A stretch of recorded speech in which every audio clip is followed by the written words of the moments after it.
This is NEGOTIATEx TV. Hello, and welcome to the NEGOTIATEx podcast. Today's going to be a really exciting one. Don't want to waste any time. Aram, go ahead and kick it off. This podcast is for all of us that love the American pastime of baseball. So Mark Shapiro is the president and CEO of the Toronto Blue Jays. He is one of the few major league executives that has experience in all facets of the game, baseball, business, and league operations over the course of a career that spans more than 30 years. Mark was appointed president and CEO of the Toronto Blue Jays in November 2015, a role that oversees the organization's business and baseball operations and represents ownership at the league level.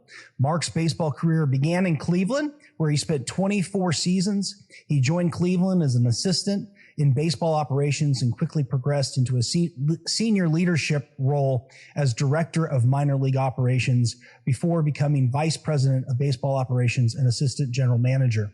In 2002, Mark was named executive vice president and general manager, holding that position until he was appointed team president in 2011.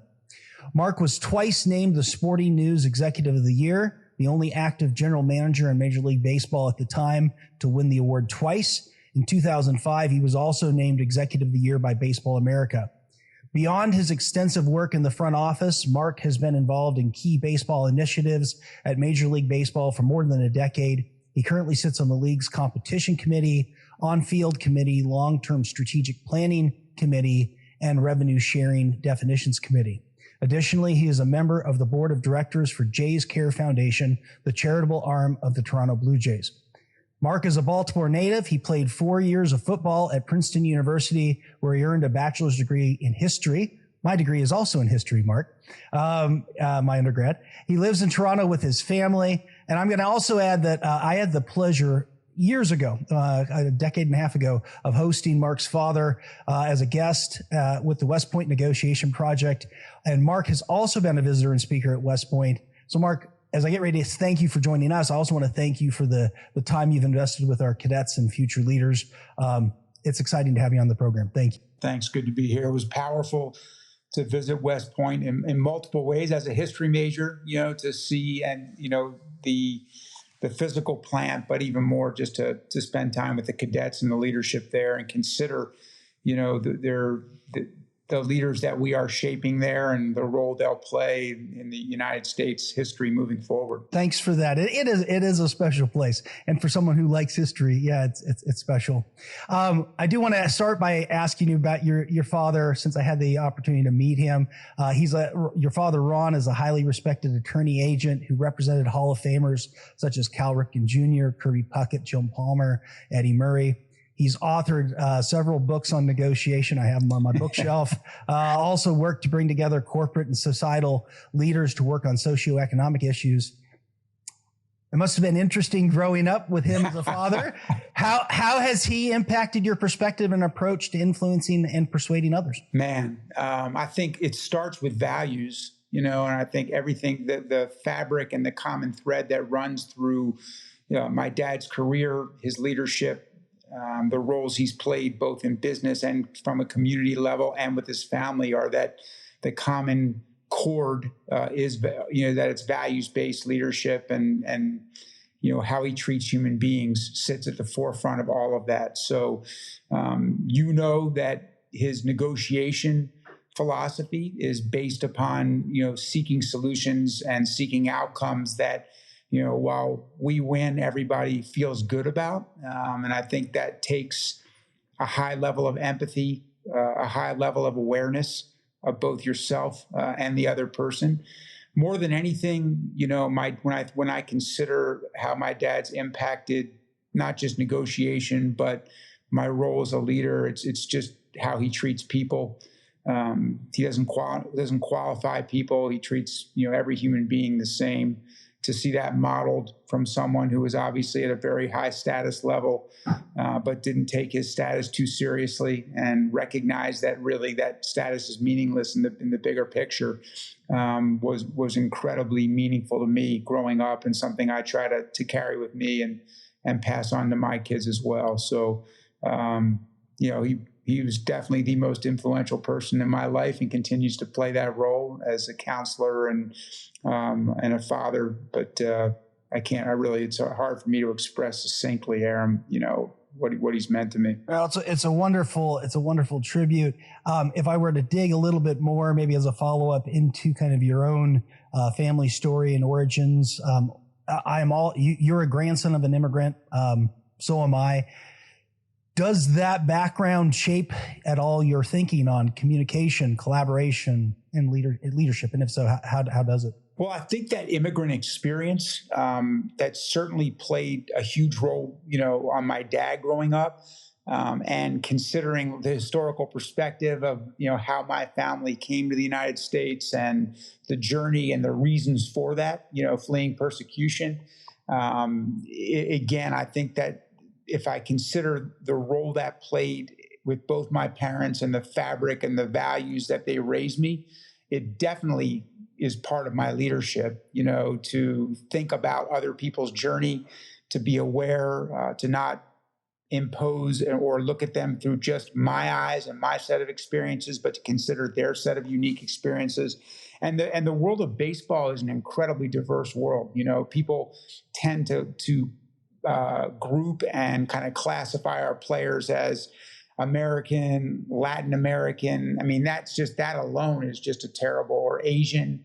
In reality, the cultures within Latin America are so different, whether it's Venezuelan, Dominican, Mexican, Puerto Rican, even within those countries, just like within the American experience, it's very different cultures as well. So I think the level of empathy, the level of awareness, being truly compassionate to each and every individual's culture and set of experiences, it helps you lead people to be better. It helps you collectively accomplish more.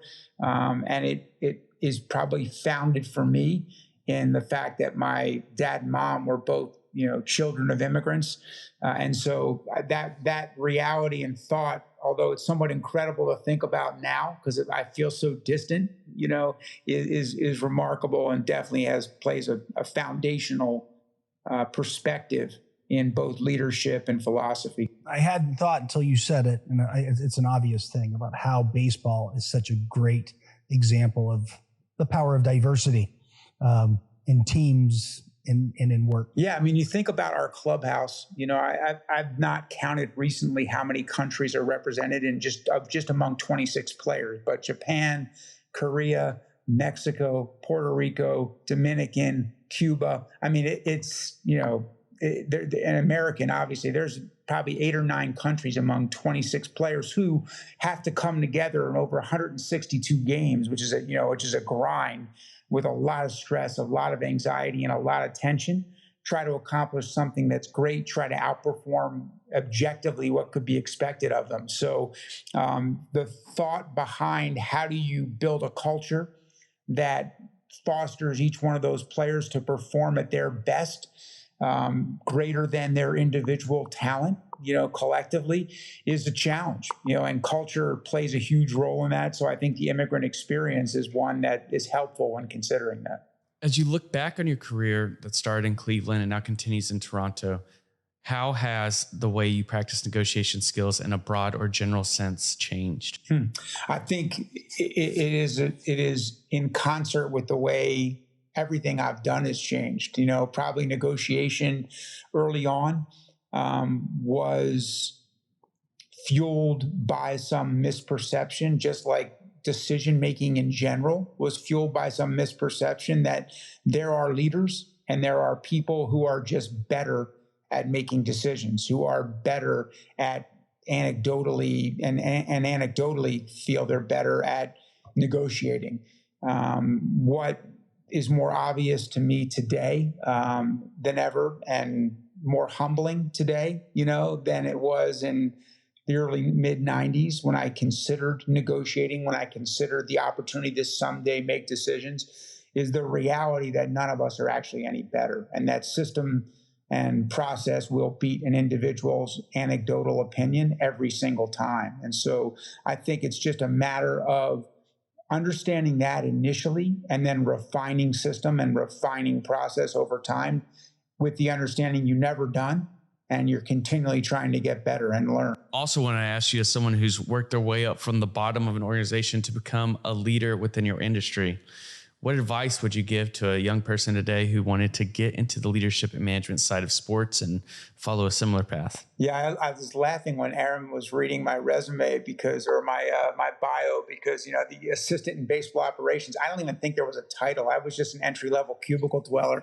Believe me, no one knew I was working in baseball in 1992 when I started. I was picking guys up at the airport and pulling off game reports from a fax machine back then, which some listeners won't even know what that is, and answering phones and.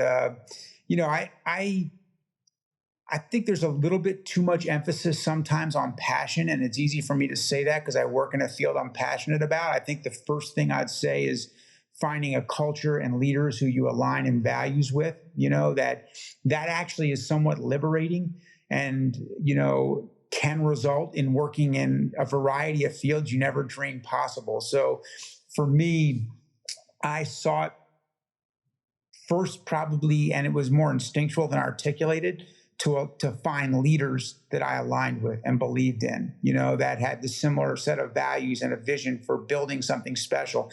I really feel had that been in a different field, I might be in that different field today. So I don't view sports to be a calling for me. I view it to be, it happened to be that this is where I landed because I was unhappy at my first two jobs and did not align culturally in my first two jobs. And I kept searching, and I searched for things that I liked, and baseball and sports were a passion for sure.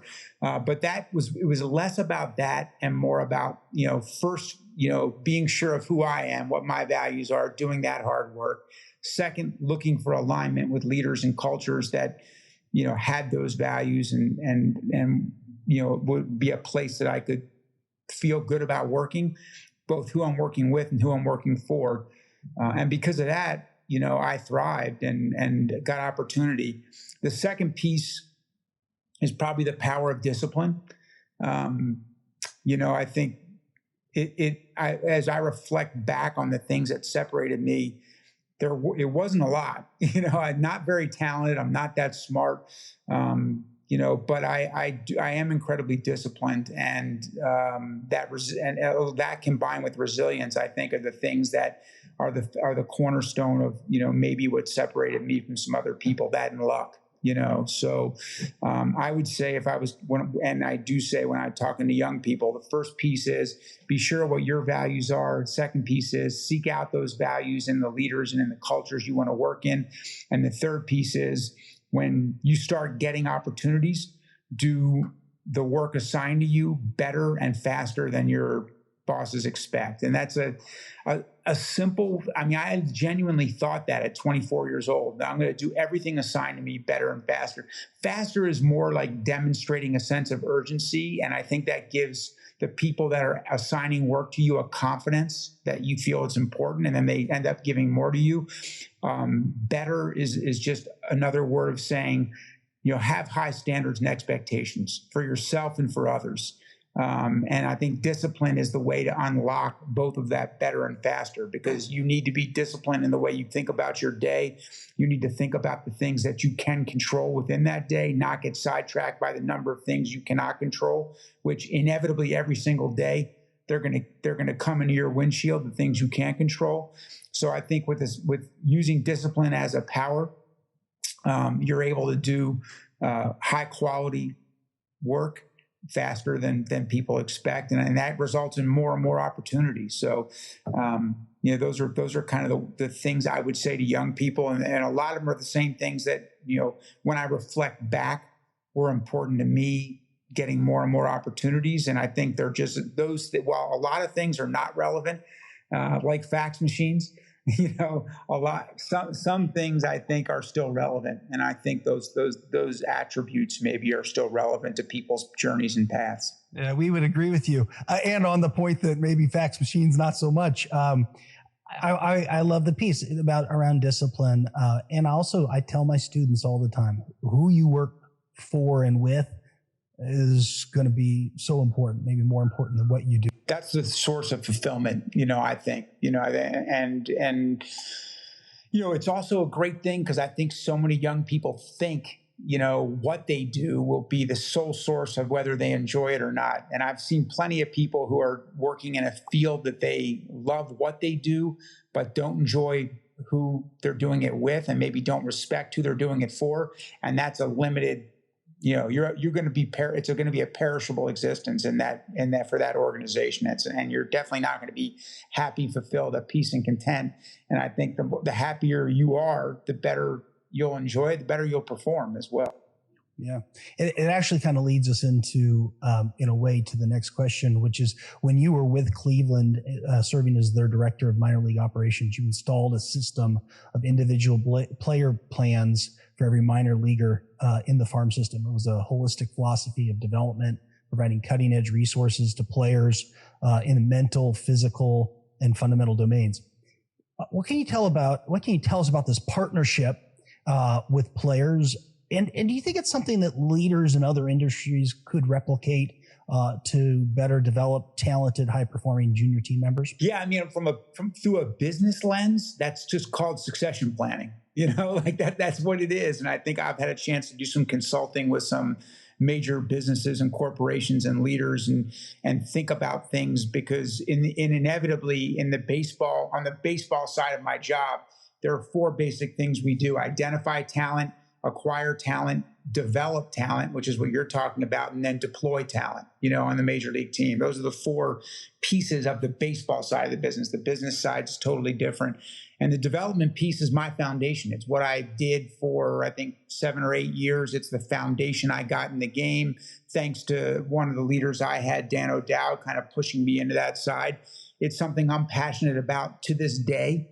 And I love thinking about human performance in general, in a boardroom, in an office, or on a baseball field, or any other, performance venue, and thinking about the limitless potential that human beings can perform at, but the gap between that potential and where they're currently performing. So player development is really about bridging that gap between where the performance lies and where the potential lies, and thinking about that. The player plan, just like we started the podcast, was a systematic way, to think about that, to make it more digestible, and ultimately empower our players to take ownership over their own development. Just like each one of us, right? No boss, no coach, no manager, no pitching coach, no one we have here is going to develop players. What they're resources that can facilitate development. But a player, just like each of us, needs to take ownership of his own career. And the only person that's really going to fully commit to that player's individual development every single day is that player. So what the plan was meant to do was to provide a roadmap. Our jobs are to relentlessly and tirelessly focus on providing the best resources to our players, mentally, physically, and fundamentally. Resources can be facilities, they can be technology, they can be equipment, they can be coaches. But then we have to take all these different tools we have that work on their performance, on their sleep, on their hydration, on their nutrition, on their batting mechanics, on their pitching mechanics, and we have to make it digestible and applicable to our players, which means it's got to be a little more simple.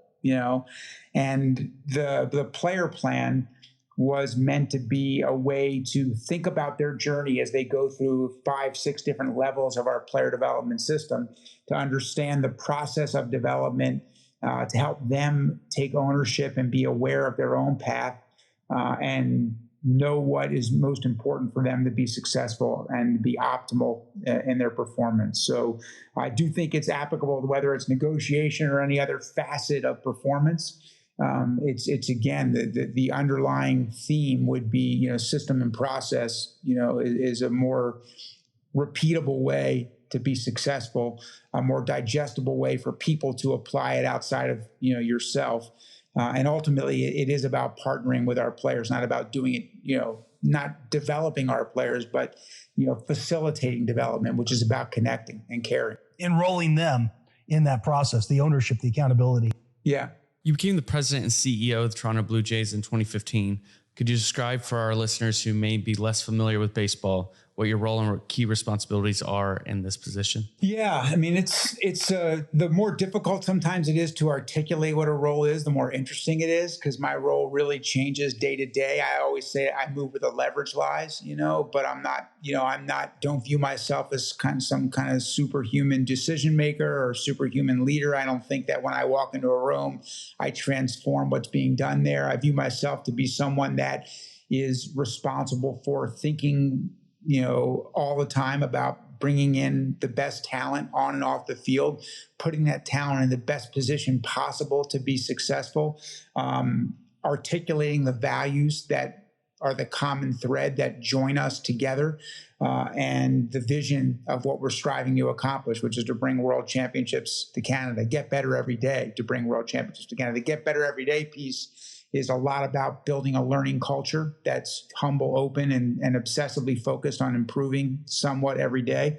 The winning world championships is the outcome of all those things I just mentioned.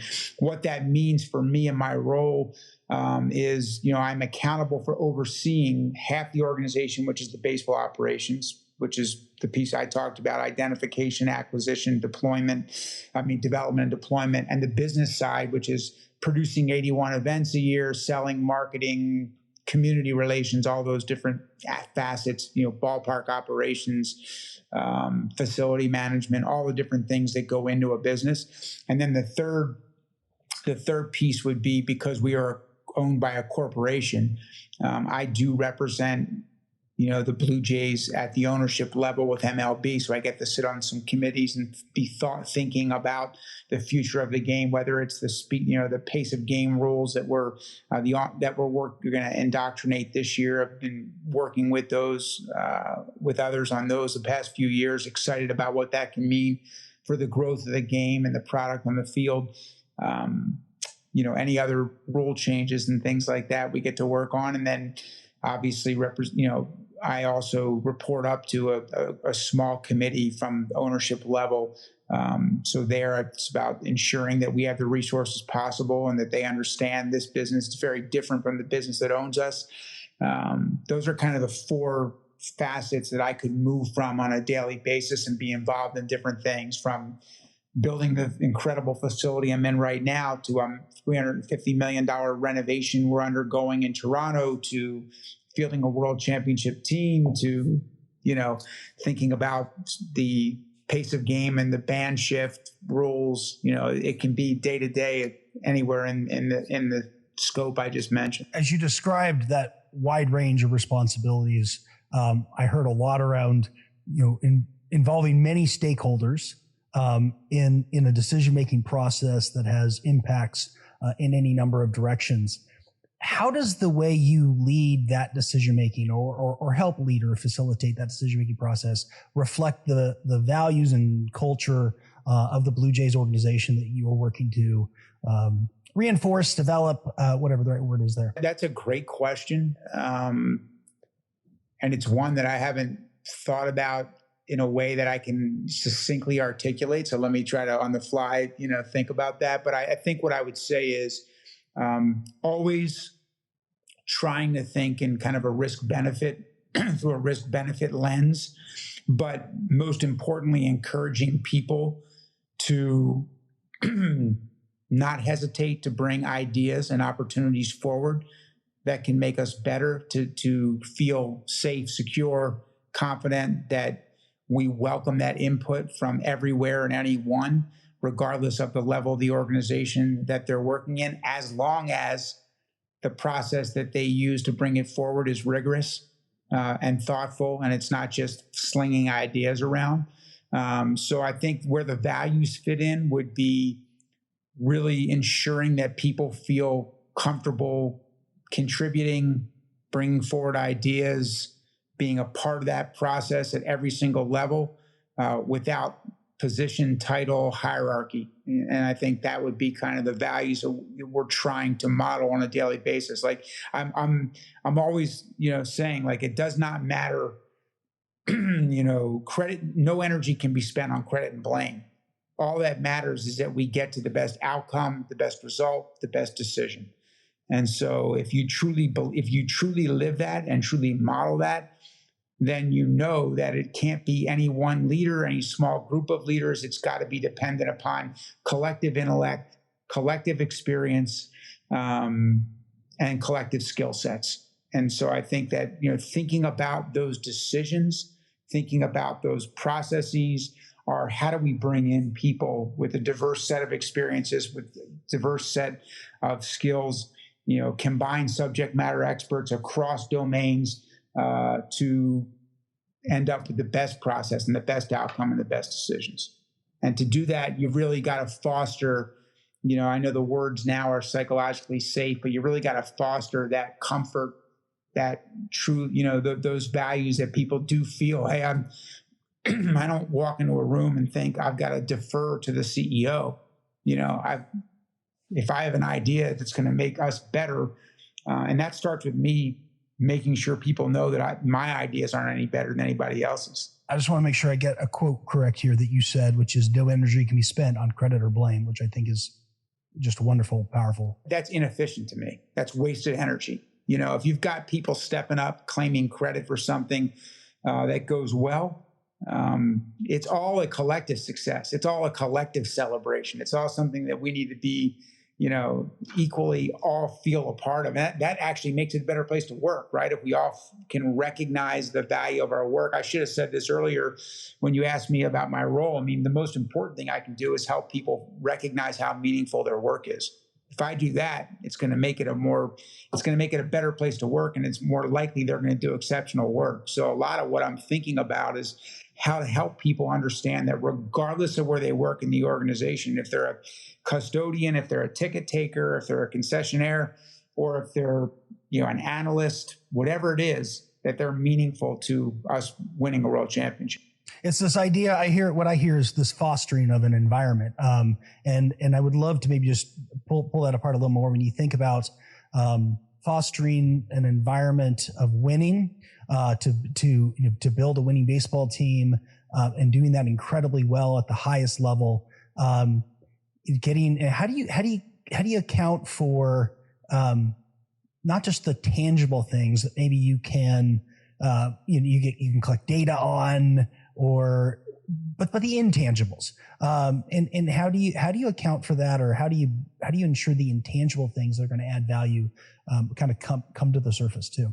The heart of that lies in that statement I made earlier, which is, first of all, it's the beauty of it. Like, we're not working in real estate. We're not working in the stock market.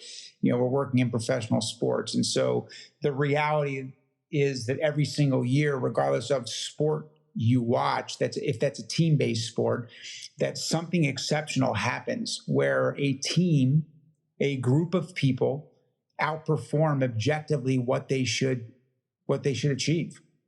What is the root of that? That's the beauty of everything that we do. It's something special that occurs when a certain group of people get together. They either enter a flow state, and it's, whether it's special ops, teams that perform at a level that no other group of human beings should ever be able to perform at, because of both training, but even because of the connection to each other they feel, the sense of duty and honor they feel for what they do, the mission and purpose they feel in their work.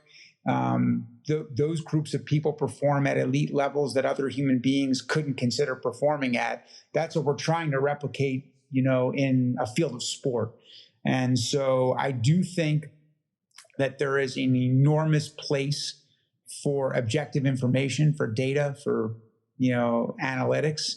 But there is also a place for being thoughtful as to personality, makeup, and character, and how that also fits in to what we're trying to build and accomplish, where culture fits in, to that. And I think that when I think about our competitive advantage, it's not that I think strategy or culture. I really don't like those statements, even though they're said by incredibly smart people. What, strategy, culture eats strategy for breakfast, that kind of stuff. I think, I like to think that culture is our strategy, that, scalable competitive advantage is, an environment where people feel perpetually curious, perpetually driven to improve and develop and grow and get better. And if you've got that across an entire organization at every single level, great things can happen. You can overcome huge resource gaps, huge talent gaps, and some special things can happen. So I think a couple things, Aram, one would be, and they're all a little bit redundant, one would be that learning culture of perpetual improvement, scalable across the entire organization. Two would be people recognizing that their value and meaningful to our success. That if you've got those things together across a group of people, genuinely and deeply believed, some great things can happen, along with the character and resilience and everything else. Hey everyone, Nolan here. I have to jump in today's podcast for part A of the show. Be sure to rate, review, and subscribe to the podcast if you haven't already. And also join us next week for part B of this awesome interview. Hey, thanks for checking out this video on NEGOTIATEx TV. If you found any value at all, please hit the subscribe button, hit the notification icon if you want to be notified of future videos. And then we also have a couple videos over here that you might be interested in checking out.